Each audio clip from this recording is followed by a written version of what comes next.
First ever factory outlet Mukunda Jewelers. Christmas and New Year offers flat 10% off on VA.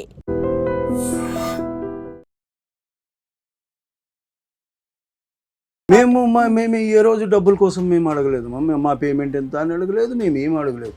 Shooting ఉందంటే అమ్మా రేపు shooting ఉందంటే ఈ రోజు నుంచే కాలు చేతులు ఉంటుండేది. ఒక డైలాగ్ క్లోజ్. నేను క్లోజ్ కోసం 3 రోజులు స్విమ్మింగ్ పూల్లో నిలబడ్డాను మా పిచ్చోళ్ళలాగా. అలా నిలబడున్నారు. ఒక క్లోజ్ పెడతారేమో, ఒక డైలాగ్ ఇస్తారు. 3 రోజులు నో డైలాగ్ నో క్లోజ్. అయ్యో, ఒక్కొక్క మనిషికి నామోషి అంటే నేనేంటి అక్కడ ప్రాక్టీస్ చేయడం ఏంటి, ఇంకా అందరు వచ్చాక కదా నేను వెళ్ళాలి. ఈ టైప్ బిల్డప్, అనవసరమైన లేనిపోని పనికి మాలిన బిల్డప్. సీరియల్స్ లో కంటే సినిమాల్లో బెటర్ ఇంకట్టే పోవాలి అనే ఆలోచన ఏమైనా వస్తుందా మళ్ళీ? ఏదన్నా ఉంటే ఒక్క సీన్ ఇచ్చినా పర్లేదు, నేను మామూలుది ఉంటే చెప్పండి నేను వచ్చి చేస్తాను. ఈ గడ్డాలు ఈ విగ్గులు పెట్టుకొని మాంసికులు లాగా కూడా చేయను సార్. నేను దయచేసి మీరు వదిలేయండి సార్. రాజమౌళి గారి సినిమా అంటే శేఖర్ ఉంటారు అన్నట్టు, శేఖర్ గారు మ్యాండేటరీ ఉండాల్సిందే అని. మొన్న ఒక సినిమా మిస్ అయింది, దాని తర్వాత నుంచి సూటబుల్ క్యారెక్టర్ ఏదో చిన్నదన్నా ఆయన ఇస్తారు. కాకపోతే ఫోన్ నెంబర్ లేదా? మీరు సీరియల్స్ రాజమౌళి గారు సీరియల్ చేసినప్పటి నుంచి మీరు లేదు, నా దగ్గర ఫోన్ నెంబరే ఉండదు. 25 years ఆఫ్ ఫ్రెండ్షిప్ లో ఫోన్ నెంబర్ కూడా లేదంటే ఆశ్చర్యకరమైన విషయం. లేదు, అదే నేను ఎప్పుడన్నా ఇంటికి వెళ్ళి ఎప్పుడన్నా కలుస్తుంది, ఎందుకు వచ్చింది. తెలుగు వాళ్ళకి అసలు పాత్రలే లేవు. ఇద్దరు డ్రైవర్ గానో క్లీనర్ గానో పాత్రలు ఇస్తున్నారు, బయట నుంచి తీసుకొచ్చి మంచి మంచి మెయిన్ క్యారెక్టర్స్ ఇస్తున్నారు అని మొన్న నేను ఒక ఇంటర్వ్యూ చేస్తే కౌశిక్ గారు కూడా మాట్లాడారు. దాన్ని పెద్ద కాంట్రవర్సీ చేశారు. ఇప్పుడు 5-6 మంది వాళ్ళే ఉంటే ఇంకా మీతో పోవాలి, మేము తినాలి కదా అని అతని బాధ. ఎవరికి ఏందమ్మా తప్పు అంటే రాజకీయాలు ఇండస్ట్రీలో కూడా సినిమాలలో పెద్ద రాజకీయాలు, సీరియల్లో మాత్రం బాగా సీరియల్స్ లో రాజకీయాలా సార్? చాలా కనిపిస్తుంది. సో మీరు ప్రభాస్ గారితో చేశారు, రవితేజ గారితో చేశారు, ఎన్టీఆర్ గారితో, ఇంతమంతా చేసినప్పుడు వాళ్ళని మళ్ళీ సినిమాల్లోకి అవకాశాలు ఇప్పించమని, అవకాశాలు లేక కాదు, వాళ్ళ సినిమాల్లో పెట్టుకోమని మళ్ళీ అట్లా అడగొచ్చు కదా. నేను చెప్పాను కదమ్మా, నేను మోమాటము. మాట్లాడతారా అసలు ఎప్పుడైనా కలిస్తే మాట్లాడు. ప్రభాస్ గారితో ఒక 2-3 సార్లు ఎక్కడ కలిసాను, పలకరిస్తారా ఆయన? నేను మోమాటం, ఆయన ఇంకా మొహమాటం. అదే ఇద్దరు సేమ్ టు సేమ్ ఉన్నాము అనుకుంటున్నాను. హాయ్, హలో, నమస్తే, welcome back to our channel. నేను మీ వైషు. ఇండస్ట్రీలో ఆయన జర్నీకి మనం పుట్టిన దగ్గర నుంచి ఈ రోజు వరకు అనితర సాధ్యంగా ఆయన జర్నీ సాగిందనమాట. ఛత్రపతి నుంచి ఆ పేరుని ఇంటి పేరుగా మార్చుకున్నారు. మళ్ళీ ఇప్పుడు ఇండస్ట్రీలో ఎక్కడ వెళ్ళిపోకుండా ఆగిపోకుండా సీరియల్స్లో కూడా కనిపిస్తున్నారనమాట. ఈరోజు అయితే నేను లక్ష్మీ నివాసం సెట్లో ఉన్నాను. లక్ష్మీ నివాసం సెట్లో మనతో పాటు శేఖర్ గారు ఉన్నారు. సార్తో మాట్లాడదాం. హలో సార్, నమస్తే. బాగున్నారు సార్? సో నేను అన్నట్టు సినిమాలు మొదలు పెట్టారు, సీరియల్ వరకు వచ్చారు. సీరియల్లో కూడా మంచి పవర్ఫుల్ క్యారెక్టర్ చేస్తున్నారు. ఎక్కడ అప్పటి నుంచి ఇప్పటి వరకు నిలబడ్డం అంటే ఇండస్ట్రీలో ఫస్ట్ చాలా కష్టం, చాలా తక్కువ మందికే ఉంటుంది ఆ అదృష్టం. మీరు ఎలా ఫీల్ అవుతున్నారు సార్ దాని గురించి? డెఫినెట్గా అదృష్టం ఫీల్ అవుతాను, భగవంతుడు ఇచ్చిన వరంలాగా ఫీల్ అవుతాను. మీరు అన్నట్టు నేను ఫస్ట్ సినిమాలో స్టార్ట్ చేయలేదు, సీరియల్లో స్టార్ట్ చేశాను. శాంతినివాసం నుంచి రాజమౌళి గారిది. అక్కడ నుంచి సినిమాలు అలా వచ్చాను. మళ్ళీ సైమల్టేనియస్గా సినిమాలు చేస్తున్నాను. ఇంతకాలం అంటే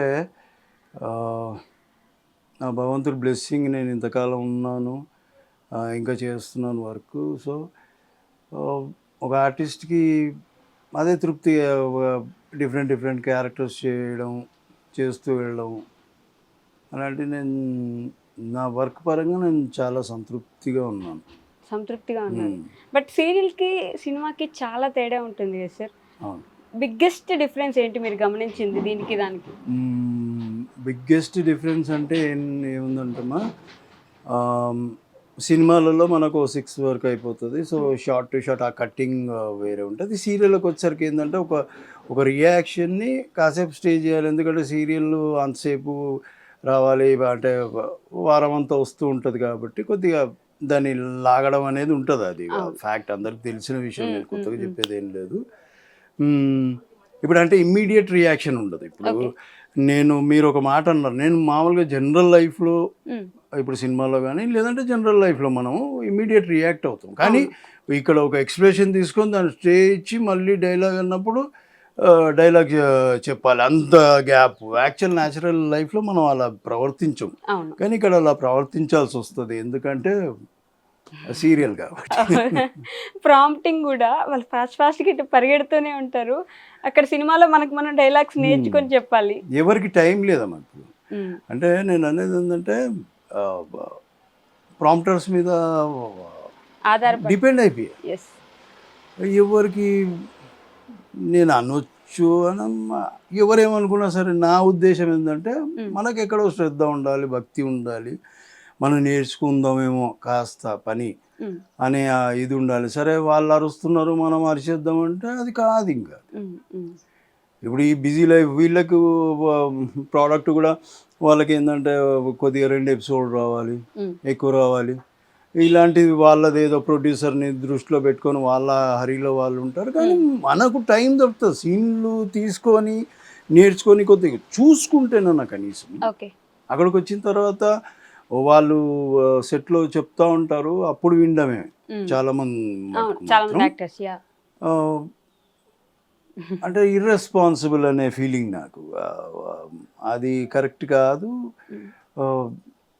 మేబీ నేను 25 years నుంచి ఉన్నానమ్మా నేను ఇండస్ట్రీలో. నాకు అనిపించేది ఏంటంటే నేను నా సీనియర్స్ చూసి నేర్చుకున్నాను.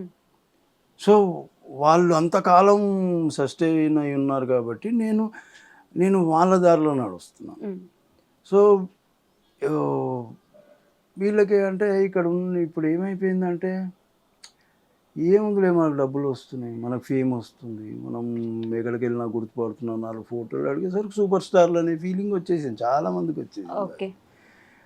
మరి నేను అసలైన స్టార్లని నేను చాలామందిని చూశాను, కానీ ఎవరు బిహేవియర్ ఇలా లేదు. మరి ఇంత పెద్ద హీరోలతో చేసినాను, నథింగ్. వాళ్ళు ఆ సీన్లోకి వచ్చారంటే ఆ డెడికేషన్, ఆ ఇన్వాల్వ్మెంట్, ఆ ప్రిపరేషన్, ఒక ½ hour నుంచి అక్కడ ప్రాక్టీస్ చేయడం, ఆ ఇన్వాల్వ్మెంట్, అది అనేది ఎప్పుడే. కానీ మనిషి పర్ఫార్మెన్స్కి వచ్చేసరికి మనం ఒక 15 నిమిషాలు అక్కడ కాన్సన్ట్రేట్ చేస్తే తెలియకుండా మన కళ్ళల్లో ఆ ఎక్స్ప్రెషన్, తెలియకుండా మనం ఆ మూడ్లోకి వెళ్ళడం, ఇవన్నీ జరుగుతాయి.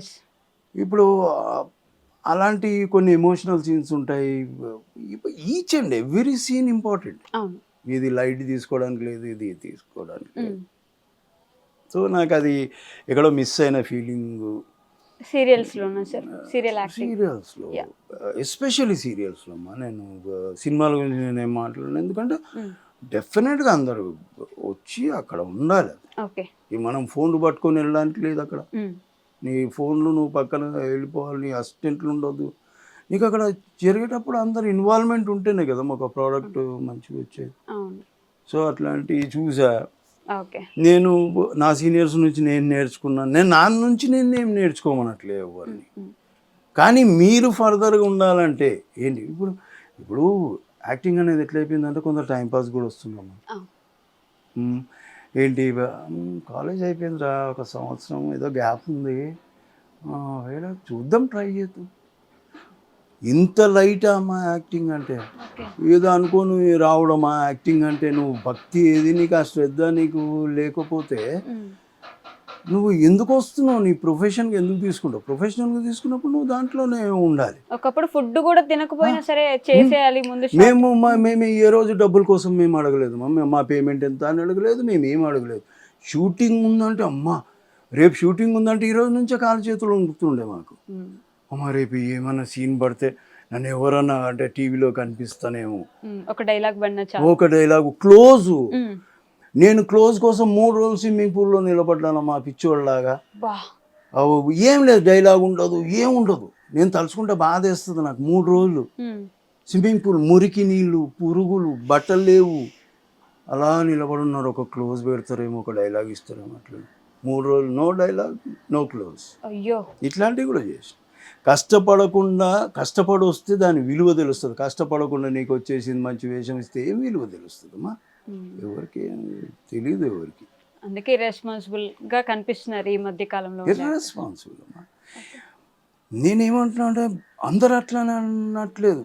అది కూడా నేను కవర్ ఇప్పుడు నేను అందరు అట్లా అని నేను అన్నా కూడా మళ్ళీ నాకు నేనే అనిపించుకుంటా నేను ఏదో కవర్ చేయడానికి ప్రయత్నిస్తున్నాను నాకు ఫీలింగ్ వచ్చింది చెప్తాను. ఓకే ఓకే ఎవరేమనుకున్నా సరే కొందరు ఒకరు నేను ఏళ్ళ మీద లెక్క పెడతాను ఎవరు ఏంటి అని ఓకే ఉంటారు. ఆ శ్రద్ధ ఉన్న వాళ్ళు ఉంటారు, వాళ్ళే నిలబడతారు. ఇప్పుడు ఓకే వాళ్ళే లాంగ్ రన్ ఉంటుంది. ఇప్పుడు ఓ మనకు సక్సెస్ వచ్చేసింది ఓ చప్పని అంటే దిగడానికి పెద్ద టైం పట్టదు. వెంటనే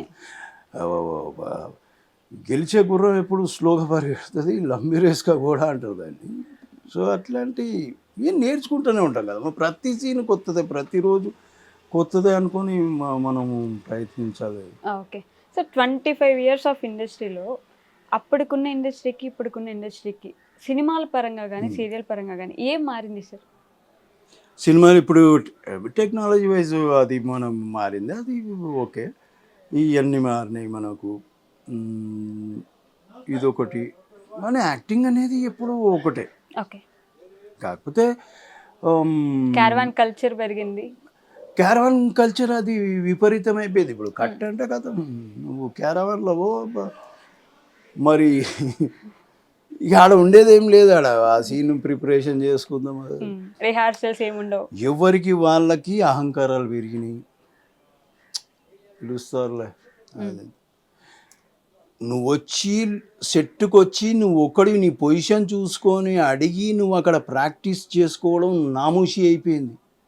ఒక్కొక్క మనిషికి నామూషి అంటే నేనేంటి అక్కడ ప్రాక్టీస్ చేయడం ఏంటి, ఇంకా అందరు వచ్చాక కదా నేను వెళ్ళాలి. ఈ టైప్ బిల్డప్, అనవసరమైన లేనిపోని పనికి మాలిన బిల్డప్, నాన్ సెన్స్ అని ఇరిటేషన్. అలాంటి వాళ్ళని చూస్తే కోపం వస్తుంది, ఒక్కోసారి పీకదం అనిపిస్తుంది అసలు. కానీ మళ్ళీ అనిపిస్తుంది ఈ మనము బీపీ తెచ్చుకోవడం ఈ వేస్ట్ నాయన, వీళ్ళైతే మారరు, మనమే మారితే అయిపోలేదు సైలెంట్ మౌనంగా. పెద్దవాళ్ళ దగ్గర నుంచి ఇన్ని సంవత్సరాలు ఇండస్ట్రీలో ఉన్నారంటే వాళ్ళ దగ్గర నుంచి 1 point 2 point నేర్చుకునే అవకాశం ఉంటుంది పక్కన నిలబడి. అసలు ఎందుకమ్మా, ఎవరికి వాళ్ళు నేను సూపర్ స్టార్ అనే ఫీలింగ్ ఉన్నప్పుడు ఎవరి దగ్గర నుంచి నేర్చుకుంటాడు. నీకు అహంకారమే నిన్ను ఆపేస్తుంది. నీవు కష్టపడకుండా వచ్చావు, నువ్వు మంచి వేషం వచ్చింది, నిన్ను 4 ఫోటోలు అడిగిండ్రు, ఒక సీరియల్లోకి వచ్చేసరికి ఇంకో సీరియల్ ఏదో పడింది, అడిగేసరికి అసలు అమ్మో ఇది వారిని దుంపదగి ఇదే యాటిట్యూడ్. సీరియల్స్ మీద మంచి అభిప్రాయం లేదు మొత్తానికి, అస్సలు లేదమ్మా. ఎవరేమనుకో డోంట్ కేర్ అసలు అది. బట్ మీరు చేస్తున్నారు కదా సార్, ఇప్పుడు సీరియల్స్లో కంటే సినిమాల్లో బెటర్ ఇంకట్టే పోవాలి అనే ఆలోచన ఏమైనా వస్తుందా మళ్ళీ? సీరియల్స్ ఎందుకు చేయడం? నేను సినిమాలు అందరూ ఏమనుకుంటున్నారు సీరియల్ అంటే సినిమాలు లేవు ఇందులో చేస్తున్నారనే భ్రమలో ఉన్నారు. కానీ అది కాదు. నాకు యాక్చువల్గా ఏమైందంటే కొద్దిగా బ్యాక్ ప్రాబ్లమ్స్ వచ్చాయి. సో నేను కొన్ని ఎమోషనల్ ఏదో కొందరు ఏమంటారు, ఇప్పుడు నేను మాంత్రికుడు వేషం వేయడం, మాంత్రికుల వేషాలు ఇప్పటికే 5-6 చేసిన, ఇంకో 2-3 ఉన్నాయి. ఆ సకల ముక్కలు వేసుకొని కూర్చోవాలి. నాకు బ్యాక్ ఏమో డాక్టర్ ఏమో కూర్చోవద్దారు. సో అది గంటలు కూర్చొని ఉండాలి, నేను అక్కడే డైలాగ్ చెప్పాలి, ఆ ఫోర్స్ అది స్ట్రెయిన్ అయిపోతా. ఇంకొకటి కొద్దిగా రోప్ వర్క్లు ఉంటాయి, ఏదైనా చిన్న యాక్షన్ ఉన్నా కూడా ఈ మధ్య రోప్ వర్కే కదా ఇప్పుడు ఎక్కువ. సో అది దానికి నేను చేయలేను. పైగా వన్ మోర్ అంటే ఏడో చేస్తున్నాను, అది కాదు. ఇట్లాంటివి కొన్ని ఉన్నాయి. అందుకే ఏదన్నా ఉంటే ఇట్లాంటివి ఉన్నాయని అడుగుతున్నాను. ఉన్నాయి సార్ అంటే సరే ఏమనుకోదు ఇట్లా పరిస్థితి. ఏదన్నా ఉంటే ఒక్క సీన్ ఇచ్చినా పర్లేదు, నేను మామూలుది ఉంటే చెప్పండి నేను వచ్చి చేస్తాను. ఈ గడ్డాలు ఈ విగ్గులు పెట్టుకొని మాంత్రికులు లాగా కూడా చేయండి సార్, నేను దయచేసి మీరు వదిలేయండి సార్. ఎందుకంటే ఎవరినైనా పెట్టుకోవచ్చు సార్, నాకు ఇంత గడ్డం పెట్టింది, నా కళ్ళు తప్ప ముందే ఇంతే చంపాలి సార్, నా ఏం కనిపిస్తుంది మీకు, నా రియాక్షన్ కూడా కనిపించదు మీకు, వదిలేయండి. ఇట్లాంటివి సరే. సీరియల్ లేదు మెయిన్ వేషం అంటారు, సరే చేస్తున్నా. కొన్ని రోజుల తర్వాత ఏదో ట్రాక్లు మారుతాయి, అయినా భరిస్తున్నా, సరే పోనీ. ఇప్పుడు ఒక్కోసారి ఏమనిపిస్తుంది అంటే కొద్దిగా కష్టం అనిపించినా కూడా ఎందుకులే, ఇప్పుడు నేను ఏదో మాట్లాడితే సీనియర్ అయిపోయాడు కాబట్టి మాట్లాడుతున్నాడు అని వాళ్ళ ఫీలింగ్ ఎందుకు, వాళ్ళకి ఆ ఫీలింగ్ తెప్పియాలి. కమ్మునుంటే అయిపోయింది కదా, కొద్దిసేపు మౌనంగా ఉందాం, ఏదో జరిగింది మనకు నచ్చని పని జరుగుతుందని తెలుసు. ప్రతిసారి మాట్లాడితే అది ఏదో అనుకుంటారు, మనకి తప్పుగా అనుకుంటారు మన సైడ్ నుంచి. తప్పుగా అనుకునేటోళ్ళు అనుకుంటారమ్మా, అది కూడా ఉంది నాకు. కానీ ఎందుకు ఊరికే మాట్లాడడం, ఏ పోనీరా నాయన, ఎందుకు అనుకుంటే విరక్తి వచ్చేసింది. ఏ పోనీ, బాబు తెలుసుకుంటే వాడికి మంచిది, లేకపోతే వాడు కర్మ. ఈ మధ్య కాలంలో తెలుగు ఇండస్ట్రీ గురించి, ఎస్పెషల్లీ తెలుగు సీరియల్ ఇండస్ట్రీ గురించి ఒక టాక్ నడుస్తుంది.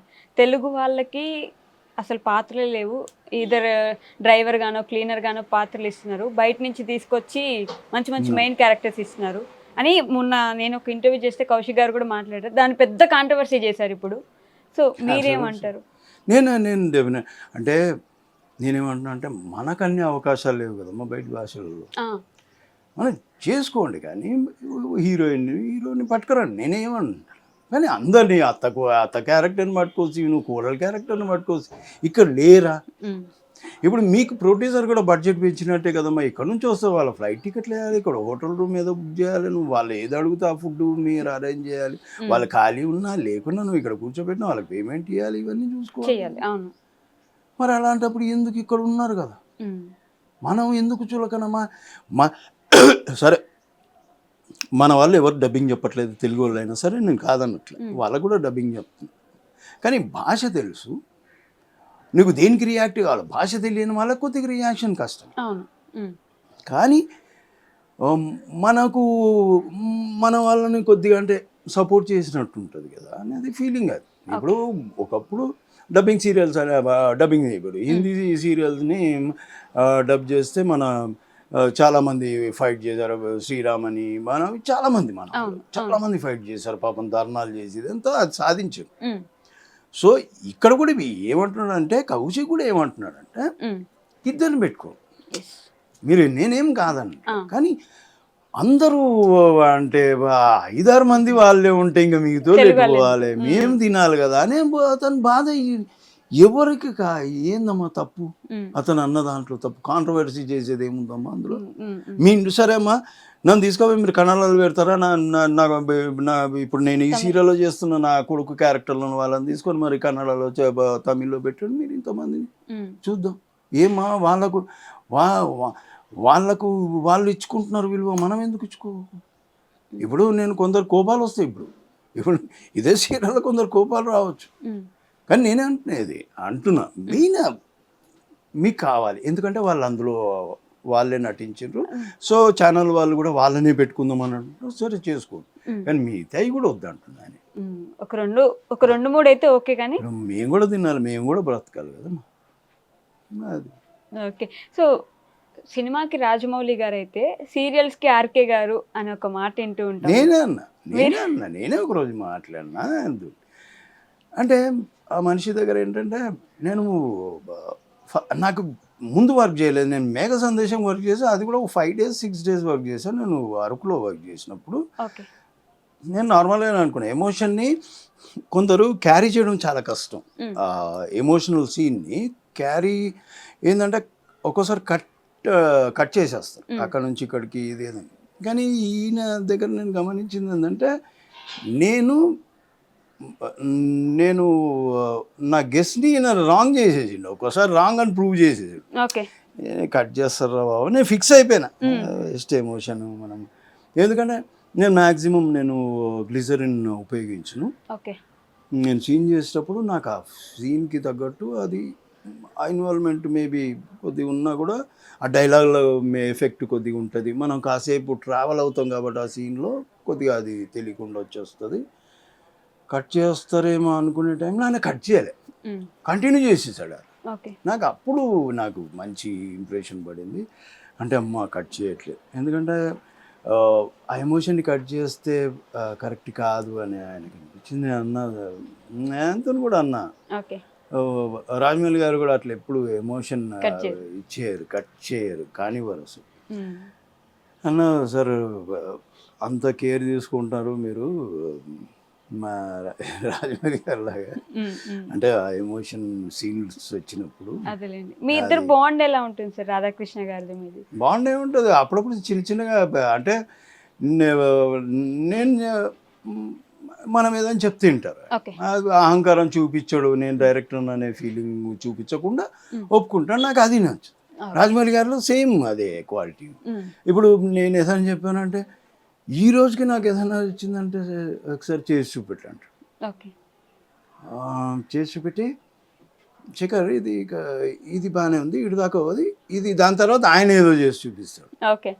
అది రెండు మిక్స్ చేసి ఇంప్రూవైజేషన్, సేమ్ ఈయన దగ్గర ఇంప్రూవైజేషన్ ఉంది. సీన్ ఏదన్నా నాకు కొద్దిగా సార్ ఈ డైలాగ్ ఏదో కొద్దిగా ఇబ్బంది అనిపించింది, అప్పటిదప్పుడు మారుస్తారు, అప్పటిదప్పుడు కొద్దిగా టైం ఇస్తారు సో ఇంప్రూవైజ్ చేసుకోవడానికి. ఛాన్స్ ఉంటుంది, ఛాన్స్ ఉంటుంది, ఫ్రీడమ్ ఉంటుంది.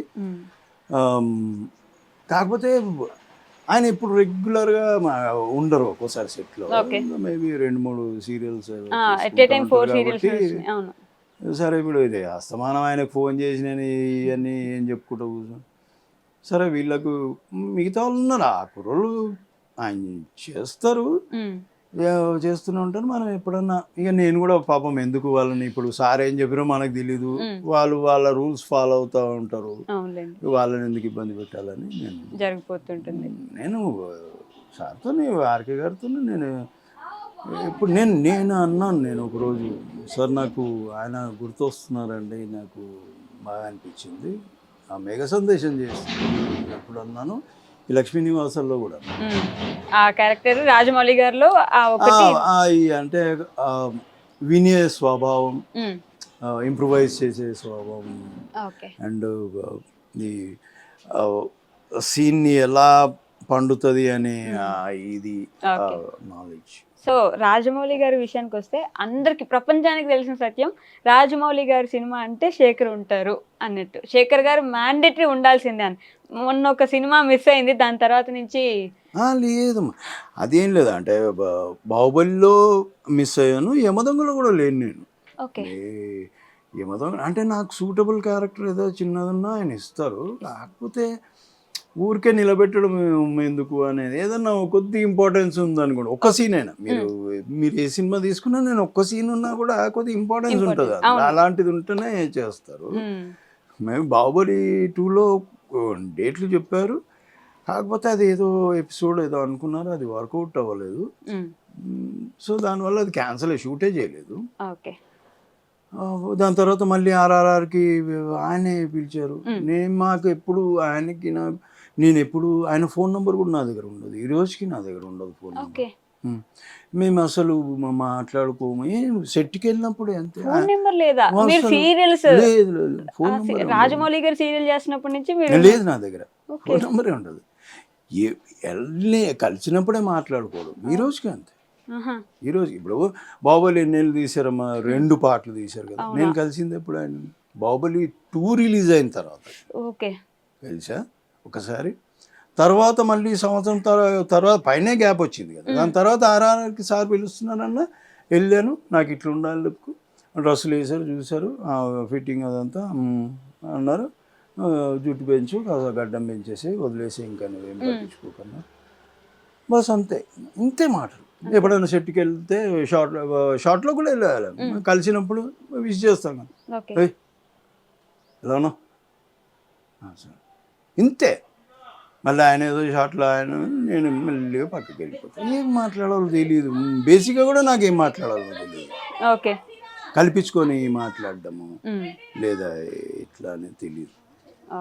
కల్పించుకొని అంటే 25 years ఆఫ్ ఫ్రెండ్షిప్లో ఫోన్ నెంబర్ కూడా లేదంటే ఆశ్చర్యకరమైన విషయం. లేదు, అదే ఇప్పుడు ఆయన అవేమి ఎక్స్పెక్ట్ చేయడు అసలు ఆయన పని మీదనే. నాకు పలానా క్యారెక్టర్కి శేఖర్ కావాలన్నా, లేదంటే ఇంకొకరు కావాలన్నా, ఇప్పుడు మన అజయ్ కావాలన్నా, సుప్రీత్ కావాలన్నా, ఎంతమందికి ఆయన లైఫ్ ఇచ్చాడు, ఎంతమంది ఈరోజు మనం స్ట్రెచర్లో ఉన్నారు, వాళ్ళందరూ ఇప్పుడు క్యారెక్టర్ సూట్ అయితేనే పిలుస్తారు, లేదంటే అది తిరిగినా మీరు పిలవరు. ఏమైనా నన్నే అనేటోళ్ళు ఛాన్స్. నేను ఎప్పుడన్నా ఇంటికి వెళ్ళి ఎప్పుడన్నా కలుస్తాను, ఎందుకు వచ్చినావు, ఏం లేదు ఇటు నుంచి వెళ్తున్నా, ఊరికి వచ్చినాను, ఊరికే నా దగ్గరికి ఎందుకు వచ్చినా, అదేంది వెళ్ళే నేను ఎట్లా ఇస్తా కదా, వేరే డైరెక్టర్ దగ్గరికి వెళ్ళే అదని కలువు, వాళ్ళు ఏమని ఇస్తారు అంటే నాకు మోమాటం సార్. నేను ఏం మోమాటం, 50 ఇన్ని రోజుల నుంచి ఉన్నావు, ఏం మోమాటము, తిట్టేవాళ్ళని. ఆయన లాంటి డైరెక్టర్ నీకు మళ్ళీ చూసారా సార్ అసలు ఇండస్ట్రీలో, తెలుగు ఫిల్మ్ ఇండస్ట్రీ? లేదు. అలాంటి మనిషిని నేను అంటే ఆ భగవంతుడు వీడికి ఇంట్రెస్ట్ ఉంది కానీ వీడు మోమాటం, వీడు ఏమి వేషాలు సంపాదించలేడు, వీడి పర్సనాలిటీ అదంతా అప్పుడు ఇప్పుడేదో గడ్డం జ్వరం ఇదే అప్పుడు ముట్టం లేదు. అవి ఎంత 58 కేజీలు ఉంటాయి నేను. అప్పట్లో ఆయన పాపము సపోర్ట్ చేశాడు. ఏమనుకోలేదు, నేనేం మస్క కొట్టి మాట్లాడేది లేదు, ఏం లేదు. ఆయనకు ఎందుకో నచ్చింది, ఓకే అరే దీంట్లో పెడదాము పాపము. ఆయన్నే పాపం పిలిచి ప్రతిసారి శేఖర్ ఈ వేషం చేస్తా, సరే ఎందుకు చేయండి సరే. నేను ఆయన గురించి అంటే నా పాలిట నిజంగా ఆయన దేవుడు పంపించిన మనిషి. మీరు ఆయనకి లక్కించామేమో సార్, అంటే ప్రతి ఏదైనా లక్కించామేంది, కష్టపడేటోళ్ళకి లక్కించామేంది. ఆయన కష్టం అది, లక్కించామా అట్లాంటిది ఏం లేదు. ఇంకా నా మీద ఏదో జాలిపడి ఆయన ఇస్తాడు అప్పుడప్పుడు పిలిచి మరి. జాలిపడా సార్? నేను నిజంగానే నేను ఉండాలి కదా, నా దాంట్లో ఉండాలి మనం, నేను అదే దానికి ఇస్తారేమో మళ్ళీ, అంటే నన్ను ప్రొజెక్ట్ చేయాలి, నన్ను చూపెట్టాలి మళ్ళీ ఆడియన్స్కి అనే ఫీల్ ఆయనలో ఉంటుంది కాబట్టి ఇస్తారు. మొహమాటం వల్ల మీరు ఏమైనా ప్రాజెక్ట్స్ వదులుకోవడం కానీ లేకపోతే ఇబ్బంది పడడం కానీ జరిగిందా ఇండస్ట్రీలో? నేను మొహమాటం వల్ల అంటే నేను వెళ్ళి కలవను, మేబీ ఆ టైంకి వాళ్ళు మర్చిపోతారేమో, వెళ్ళి కలవకపోవడము, ఫోన్ మాట్లాడకపోవడము, ఏదో సంథింగ్ మేబీ మర్చిపోవచ్చు. కొందరు ఇస్తామన్న వాళ్ళు కూడా మాట తప్పిన వాళ్ళు ఉన్నారు చాలామంది. పెద్ద పెద్ద వేషాలు పడాల్సింది నాకు అప్పుడు ఛత్రపతి తర్వాత. అవి తర్వాత ఇస్తామన్నారు, మళ్ళీ తర్వాత వేరే వాళ్ళకి వెళ్ళిపోయినాయి. ఏంటంటే ఏదో జరిగింది. అంటే రాజకీయాలు ఇండస్ట్రీలో కూడా అంతే, రాజకీయాలు అబ్బో సూపర్ ఉంటాయి రాజకీయాలు. ఆ సినిమాలలో పెద్ద రాజకీయాలు, సీరియల్లో మాత్రం బాగా కనిపిస్తాయి. సీరియల్స్లో రాజకీయాలా సార్? చాలా కనిపిస్తాయి. వామ్మో, చాలా కనిపిస్తాయి, చూస్తూ ఉంటాను నేను. డైరెక్ట్ కనిపిస్తాయి కూడా, తెలిసిపోతుంటుంది అన్న. ఇప్పుడు మనిషికి మనం దూరం చూస్తున్నా కూడా ఏదో సంథింగ్ ఏదో రాంగ్ అని తెలుస్తుంది. మేబీ మనం అడగకపోవచ్చేమో కానీ తెలుస్తుంది ఏదో నెగిటివ్ జరుగుతుంది అనేది. ఓకే, మీరు మీ ఇంటి పేరు పోగొట్టి ఛత్రపతి శేఖర్ అనే పేరు ఈ రోజుకి కూడా ఆ సినిమా వచ్చిన దగ్గర నుంచి ఇప్పటికీ మిమ్మల్ని ఛత్రపతి శేఖర్ అనే పిలుస్తారు, ఎందుకని సార్? అదే చిత్రపతిలో అంటే మంచి పేరు వచ్చింది, ఓ సింపతి క్యారెక్టర్ చేశాను. ఈ రోజుకి నేను 20 years అయిపోయింది సినిమా వచ్చి. ఇప్పటికీ నన్ను ఛత్రపతి శేఖర్ ఛత్రపతిలో ఉన్నారు కదండి, ఎక్కడికి వెళ్ళినా ఇదే అడుగుతారు తప్ప వేరే అంత పెద్దగా మెన్షన్ కావు. విక్రమార్కుడు ఇట్లాంటివి వస్తాయి, ఆయన సినిమాల ద్వారా ఎక్కువ ఇది వస్తుంది. ఛత్రపతి అనేది నేను పెట్టుకుంది కాదు, యాక్చువల్ జనాలు వాళ్ళకు ఐడెంటిఫై చేసుకోవడం కోసం పెట్టుకున్నారు. ఏ ఫలానా ఏ శేఖరు అంటారు కదా, అట్లా రాజమౌళి శేఖర్ అని కొందరు, ఛత్రపతి శేఖర్ అని కొందరు, అట్లా పడిపోయింది. మీరు ఇబ్బంది పడకపోతే ఛత్రపతిలో మీద ఒక డైలాగ్ ఉంటుంది, మాలోంచి ఎవరైనా వస్తే, అది ఆ డైలాగ్ ఏం లేదు. ఒక అంటే ఆ ఎమోషనల్ సీన్లో ఎవరు కౌంటర్ వచ్చిందో నాకు తెలీదు. మామూలుగా వచ్చారా అడుగు గీత బయట అడుగు పెట్టామంటే అందరినీ చంపేస్తారా వచ్చాను, చెప్పేది నీకు చెవులు దుబ్బా అని. ఇది అట్లాంటి సరదాగా స్టార్టింగ్లో ఇంకేటి చెప్తుంది మనం చూడగానే సిగ్గుతూ సీరియస్ ఆడుకొని ఇట్లాంటి. యాక్చువల్ ఛత్రపతిలో కూడా నాకు అంత పేరు రావడానికి కారణం ఆయన అంత పెద్ద వేషం ఇచ్చాడు. నాకు అంతకుముందు నాకు తెలంగాణ బాగా, నాకు నేను పెరిగిందంత ఇక్కడే కాబట్టి ఆ స్లాంగ్ ఎక్కువ నాకు. దాంట్లో నేను కొత్త భాషని అంటే నాకు తెలియదు ఆ మాటలు ఇవన్నీ ఆయన్నే నేర్పించారు నాకు. అంత ఓపిగ్గా చాలా. విక్రమార్కుల్లో భయ్యా, ఇంకా విక్రమార్కుడు వచ్చేసరికి అంటే పెయిన్ ఎక్కువ ఉంటుంది. కుంటోడు పరిగెత్తే సీన్ దగ్గర అక్కడ ఎక్కువ బాగా స్ట్రెయిన్ అయింది. నేను విక్రమార్కుల్లో నాకు తెలిసి ఇన్ని సినిమాలలో విక్రమార్కుల్లో స్ట్రెయిన్ అంటే దేన్ని కాలే అని నా ఫీలింగ్. నేను కళ్ళు తిరిగి పడిపోయిన అదే మార్నింగ్ నాగార్జున సర్కిల్ దగ్గర చేసాం అది షూటింగ్. మెట్ల మీద నుంచి రోల్ అవ్వడం, పరిగెత్తుకుంటూ రావడం, మెట్ల మీద నుంచి రోల్ అవ్వడం, ఆ రాయికి తగలడం, బ్లడ్ అంతా కారుతుంటే భయ్యా అని అరవడం, ఇవన్నీ ఇట్లాంటి అదే రోజు మళ్ళీ రోప్ వర్క్ వేసి ఆ యాక్సిడెంట్ సీన్ అదే రోజు షూట్ చేసిండ్రు. ఒకటే రోజులో ఇవన్నీ జరిగినాయి. బా అప్పుడు బాగా స్ట్రెయిన్ అయినా. స్ట్రైన్ అయ్యారు. కాలు కూడా అదే పెట్టుకొని మేనేజ్ చేస్తూ ఉండాలి మెయిన్ కంటిన్యూస్ ఏంటంటే ఆ ఎమోషన్కి వచ్చేసరికి ఏమంటే అంటే మనము బ్రీతింగ్ ఎక్కువ అయిపోతుంది. పరిగెత్తేటప్పుడు బ్రీతింగ్ ఎక్కువైతే అది మొత్తము ఈ పొట్టలోకి వెళ్ళిపోయి ఒకలాగా అయిపోయి పొట్ట. ఇంకా బ్రేక్ఫాస్ట్ కూడా చేయలేదు ఆ రోజు. Morning okay. మరి బ్రేక్ఫాస్ట్ చేస్తే మళ్ళీ నాకు ఇబ్బంది అవుతుందేమో అనుకొని చేయలేదు. కొద్దిగా రివర్స్ అయింది ఆ రోజు. ఓకే. సో సై కూడా సై సాయి అది కూడా మంచి బెస్ట్ క్యారెక్టర్ పడింది.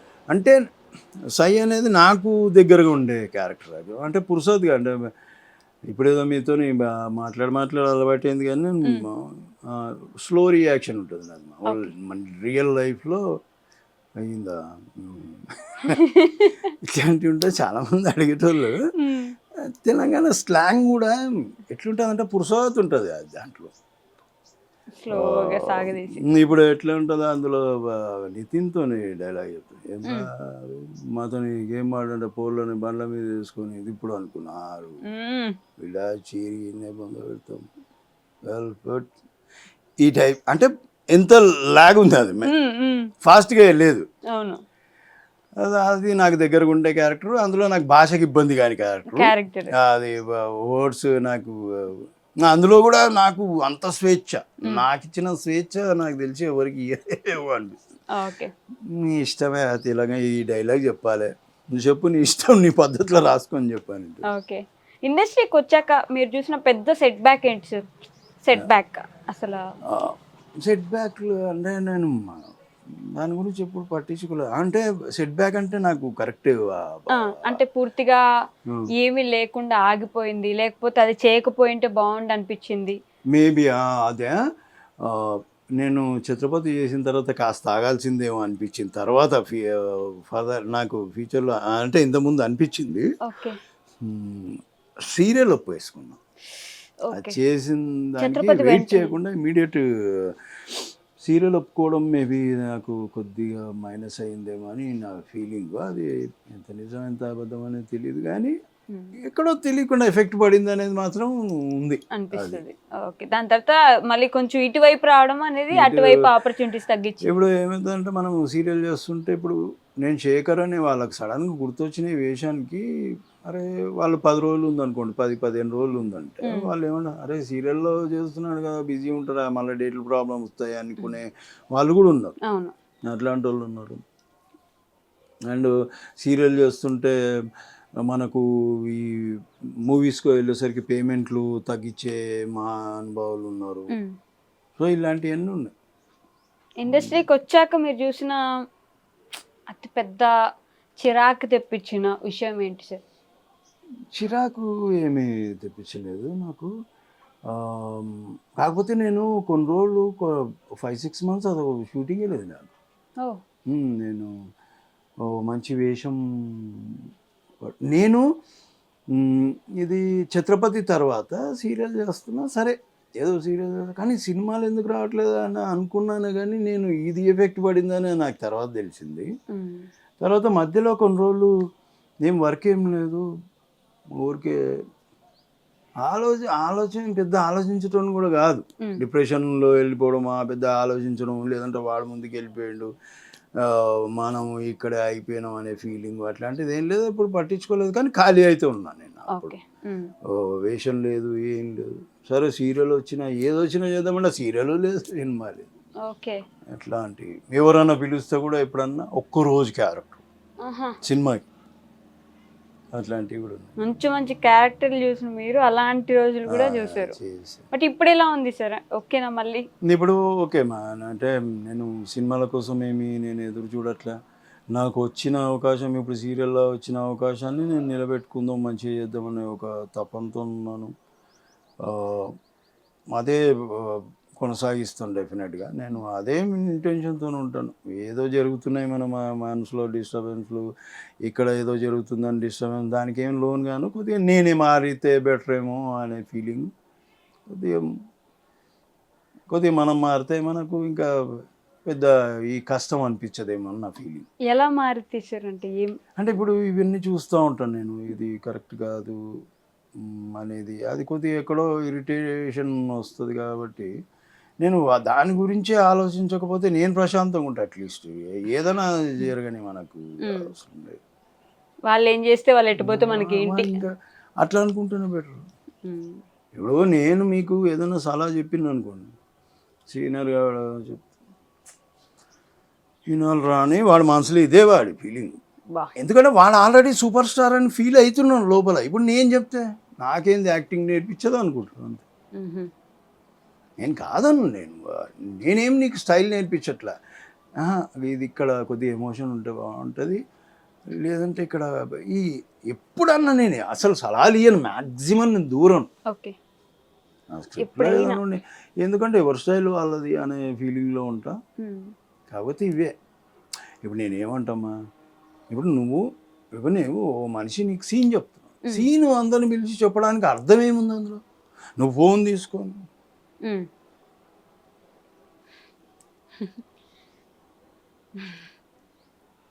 వీడు సీన్ చెప్తున్నాడు, వారిని మనం ఆడనే ఉన్నాము, ఏంటి ఇది సీన్ చెప్తున్నారంటే వినాలి కదా. ఇప్పుడు ఈడు చెడిపోయి అవతలని చెడగొట్టాలని చూస్తాడు తప్ప ఇప్పుడు అవతలని డిస్టర్బెన్స్ అవ్వదా?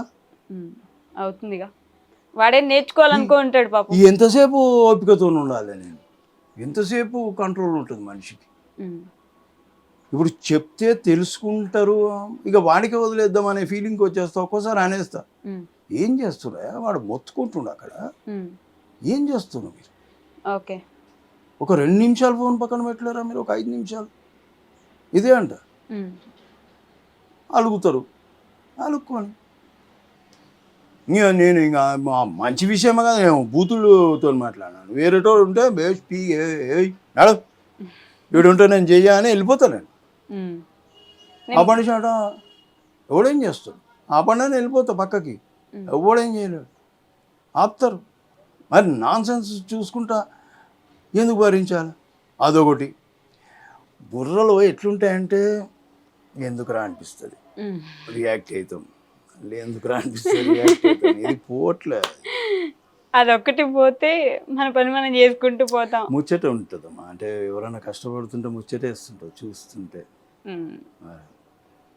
ఓకే, సో మీరు ప్రభాస్ గారితో చేశారు, రవితేజ గారితో చేశారు, ఎన్టీఆర్ గారితో, ఇంతమంతా చేసినప్పుడు వాళ్ళని మళ్ళీ సినిమాల్లోకి అవకాశాలు ఇప్పించమను, అవకాశాలు లేక కాదు, వాళ్ళ సినిమాల్లో పెట్టుకోమని మళ్ళీ అట్లా అడగొచ్చు కదా.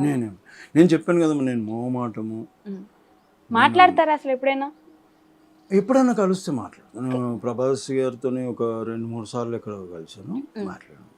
పలకరిస్తారా ఆయన? నేను మొహమాటం, ఆయన ఇంకా మొహమాటం. అదే, ఇద్దరు సేమ్ టు సేమ్ ఉన్నాము అనుకుంటాను నేను. ఆయన అసలు మాట్లాడలేదు కదా, అడిగిన దానికే సమాధానం వస్తుంది. నా దగ్గర ఎట్లనో సేమ్ అట్లనే. ఇది చరణ్ అంతే, ఏమన్నా మంచి అడుగుతారు, అయ్యో నువ్వు వాళ్ళతో వర్క్ చేసావు కదా, ఇలా ఎట్లా ఉన్నారు కదా, ఎలా ఉన్నావు, తిన్నావా లేదు, మంచిది. తారకంటే సరదాగా కొద్దిగా జోవీలు. ఇప్పుడు రవితేజ గారితో నేను 1-2 సినిమాలు చేశాను. ఆయన గురించి ఇంకా ఆయన స్టైల్ వేరే, మాట్లాడతారు మంచిగా కూర్చొని. మేము ఇద్దరం ఎక్కువసేపు మాట్లాడింది విక్రమార్కు డబ్బింగ్ దగ్గర ప్రసాద్ ల్యాబ్లో ఇప్పుడు మాట్లాడాము, సినిమా రిలీజ్ కాకముందు. చాలామంది పెద్ద అంటే నేను ఎక్కువ చేయలేదు, ఎందుకంటే చరణ్ గారితో నేను కొన్ని సినిమాలు చేశాను, తారక్తో చేశాను ఎక్కువ సినిమాలు, వీళ్ళిద్దరితో ఎక్కువ సినిమా. బాలయ్యబాబు గారు ఈ సినిమాలు చేశాను. బాలయ్యబాబు గారు మాట్లాడతారు, ఆయన మాట్లాడతారు సరదాగా ఎప్పుడన్నా, కాకపోతే నేను దగ్గర పోను. ఆయన ఎప్పుడన్నా పలకరిస్తే పిలుస్తారు, ఆయన సరదాగా ఉంటారు. ఆయన అంటే మనము డైలాగ్ ఉంటుంది, చనువు ఇచ్చింది కదా అనేది డైలాగ్, అట్లాంటివి చేయకుండా ఉంటే మన లిమిట్స్ మనకుంటే చాలు. ఆయన మంచిగానే ఉంటాడు, మంచిగానే ఉంటారు. సీన్లో మనకు ఎక్స్ప్లెయిన్ చేస్తారు. ఆయన వచ్చి ఏదన్నా మన హెయిర్ సరిగ్గా లేకున్నా కొద్దిగా ఆయనే దగ్గర ఉండి చెప్పరు, ఆయనే సెట్ చేస్తారు. మంచి అది చాలా అసలు ఆయన గురించి ఎందుకు అట్లా అంటారో నాకు తెలియదు కానీ బయట అదొక టాక్ ఉండిపోయింది కదా. నేను మరి 3 సినిమాల దాకా చేశాను నేను ఆయనతో. 3 సినిమాలు 4 సినిమాలు చేశాను నేను. ఎప్పుడు అలాంటి క్యారెక్టర్ అలాంటిది చూడలేదు. ఇప్పుడు మనం వాటి నుంచి పక్కన పోతున్నా కూడా ఎవరితోనైనా మాట్లాడుతున్నారంటే ఆయన ఒకవేళ ఆయన చూపడిందంటే వీళ్ళందరూ ఉన్నా సరే శేఖరా ఎలా ఉన్నా పలకరిస్తారు, చూడకున్నా సరే మనం చూడకున్నా అట్లాంటి మంచి వ్యక్తి అంతే. మరి కొద్ది కోపం అంటే మరి నేను చెప్పినా కదా మీకు చనువు ఇచ్చింది కదా అని మనం ఎక్కువ చేయొద్దు, మన లిమిట్స్ మనం ఉంటే చాలు అంతే. సో సినిమాల్లో అప్పటి సినిమాలు ఒకటి సంవత్సరానికి ఒక 3-4 సినిమాలు ఈజీగా వచ్చేసేవి ఒక హీరో నుంచి. ఇప్పుడు ఒక హీరో నుంచి ఒక సినిమా రావాలంటే మినిమం 2 సంవత్సరాలు ఈజీగా పడుతుంది. ఎందుకని ఆ గ్యాప్ పెరిగిపోతుంది అంటారు సార్? ఆ గ్యాప్ అంటే మేబీ టెక్నికల్గా మనము సినిమాలు ఏమైపోయాయంటే ఇప్పుడు ఒక ఫైట్ ఆ రోజుల్లో మేబీ 2 రోజుల్లో తీసేసేటోళ్ళేమో ఫైట్. ఇప్పుడు అసలు ఓ సినిమాకి వచ్చేసరికి 3 షాట్లు అవుతాయి, 4 షాట్లు అవుతాయి అంతే. పర్ఫెక్షన్ కోసం చూడడము, ఇంకొకటి టెక్నికల్గా మనకు ఇది ఇప్పుడు ఆ సీజీ వర్క్లో కూడా బాగా రావాలి, అవన్నీ చూసుకోవడం వీళ్ళందరూ. అండ్ ఫైట్ అంటే ఆ రూప్ వర్క్లు ఎక్కువ, అది అరేంజ్ చేసుకోవడానికి 2 hours పోతుంది. అంత ప్రాక్టీస్ చేసి ఎంత చేసి తీరా అంత అరేంజ్ అయిన తర్వాత ఒక షాట్ మిస్ అయినా ప్రాబ్లమ్, దానివల్ల కొద్దిగా డిలే. అండ్ ఈ ఫైట్స్ ఎక్కువ ఇదైపోవడం, ఒక్కోసారి హీరోలకి కొద్దిగా కాలు ఇది ఇబ్బంది అవ్వడం, ఇట్లాంటివి కొద్దిగా వాళ్ళకి రెస్ట్ ఇవ్వడం, దానివల్ల కూడా మేబీ అట్లాంటివి అవుతాయి. కొన్నిసార్లు వాతావరణం సూట్ కాదు, కొన్ని ఇట్లాంటి దానివల్ల మేబీ లేట్ అవుతుంది. ఇప్పుడు మేము RRRలో ఒక సీన్ చేసాం, ఇక్కడ ఫస్ట్లో ఓపెనింగ్ సీన్ ఉంటుంది. ఆ పాపను డబ్బులు ఇచ్చి వాళ్ళు కానికి ఇవ్వలేదు, అమ్మాయిని లాకెళ్ళిపోతున్నారని చెప్పడానికి ఆ మొత్తం జీపులన్నీ దిగాలి, అందరు రావాలి, ఇది మధ్యలోకి దిగాలి, లైటింగ్ అనేది ఆ పాడేల్లో చేస్తున్నాం. మళ్ళీ 1 more అంటే మళ్ళీ సరదానికి గంట, ఇట్లా ఒక్కొక్క షాట్కి అంతంత టైం. దానివల్ల డిలే అయిపోతుంది. ఈ వాల్యూస్ ఎక్కువైపోయినాయి. ఇప్పుడు ఒకప్పుడు మన ఆంధ్ర తెలుగు అంటే తెలుగులో రిలీజ్ అయ్యి, ఇప్పుడు మొత్తం పాన్ ఇండియా లెవెల్లో ఇది అయిపోయింది. ఇప్పుడు కొత్తగా అయితే పాన్ వరల్డ్ మహేష్ బాబు గారి సినిమా కొత్తగా వస్తుంది. అట్లా దానివల్ల టెక్నికల్ వాల్యూస్ బాగా పెరిగిపోయింది. ఎలాగైతే నేను తెలుగు ఇండస్ట్రీ ముందుకెళ్తుందని ఒక విధంగా ఆనందంగా ఉంది సార్. తెలుగు ఇండస్ట్రీ ఇప్పుడే ముందుకెళ్ళిపోయింది, అందరినీ దాటేసింది మన. సో మీ ఫ్యాన్స్కి, మీ అభిమానులకి ఛత్రపతి నుంచి ఆ పేరుని మీ పేరుగా మార్చేసుకొని మిమ్మల్ని అభినందిస్తున్నా, మిమ్మల్ని గుండెల్లో పెట్టుకొని చూసే అభిమానులు ఇంకా ఉండే ఉంటారు కదా సార్, వాళ్ళకి ఏమైనా చెప్పాలనుకుంటున్నారా? నన్ను ఇంతకాలం నుంచి అభిమానిస్తున్నందుకు అందరికీ హృదయపూర్వకంగా ధన్యవాదాలు. Thank you so much. And me blessings ఇలాగే ఉండాలని మనస్ఫూర్తిగా కోరుకుంటున్నాను. మీరు అందరూ బాగుండాలని కోరుకుంటున్నాను. ఐ డ్రీమ్ మీడియా తరఫున నేను మీ అందరికీ కృతజ్ఞతలు తెలియజేస్తున్నాను. అలాగే నూతన సంవత్సర శుభాకాంక్షలు మరియు మకర సంక్రాంతి శుభాకాంక్షలు తెలియజేస్తున్నాను. Thank you so much. Thank you అండి. Thank you sir.